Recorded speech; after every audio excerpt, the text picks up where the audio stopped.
Hello friends, তো আজকে চলে যাচ্ছি একটা ষষ্ঠী পুজো বাড়ির নিমন্ত্রণে। তো এর আগে ষষ্ঠী পুজো বাড়িতে নিমন্ত্রণে গেছি, তবে সেটা বিকেলে মানে সন্ধ্যের প্রসাদ খাওয়ায়। তবে আজকে কিন্তু দুপুরেই নিমন্ত্রণ। তো দেখো আমি কিন্তু সাজুগুজু করে রেডি হয়ে গেছি। তো চলো তার আগে দেখাই যে পুচকেটার জন্য কি কিনলাম। এখানে আমি একটা স্টিলের ডেচকি কিনেছি জল গরম করার জন্য, কারণ ছোট্ট বাচ্চাটাকে কি দেবো বলো। তো এই ডেচকিটাই কিন্তু কিনেছিলাম।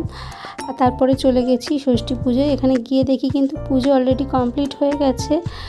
আর বাচ্চাটাকে দেখলাম এত ছোট্ট, মানে সবে 28 দিন কি 29 দিন বয়স হবে। তো কিন্তু ওর মায়ের কোলেই আছে, খুব কান্নাকাটি করছিল।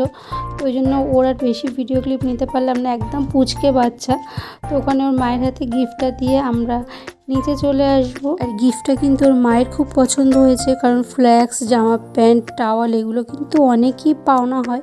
তবে স্টিলের জিনিস একটার জায়গায় দুটো পেলেও কিন্তু সেগুলো কাজে লাগে। তো যাই হোক, তারপর নিচে চলে এলাম। আর এখানে থেকে কিন্তু খাওয়া দাওয়ার ব্যবস্থা চলছে। তো ওখানে আমরা কিছুক্ষণ দাঁড়িয়ে একটু ফটোশ্যুট করে নিলাম। তারপরে ওর বাবাকেও টেনে নিল ফটো তোলার জন্য। ফটো কিন্তু তোলা হচ্ছিল না, অ্যাকচুয়ালি ভিডিওই হচ্ছিল। তারপর চলে এলাম খাওয়া দাওয়ায়। আর এখানে প্রথমেই দিয়েছিল ডিমের টেবিল, তার সাথে ছিল সস আর স্যালাড। তারপরে ছিল মাছের মাথা দিয়ে ডাল আর বেগুনি। এরপর দিয়ে দিল এঁচোড় চিংড়ি। এঁচোড়টা কিন্তু ভীষণ সুন্দর হয়েছিল খেতে আর একদম সফট ছিল।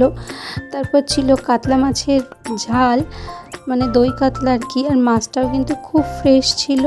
তারপর ছিল চাটনি পাঁপড়, যেটা আমার সব থেকে প্রিয়। আর ছিল রসগোল্লা।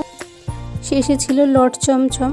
আর প্রত্যেকটা রান্নাই কিন্তু বেশ সুন্দর হয়েছিল। আর যেহেতু বাবার পরীক্ষা চলছিল, তো আমরা কিন্তু আর বেশিক্ষণ ওয়েট করিনি, খাওয়া দাওয়া করে বাড়ি চলে এসেছিলাম।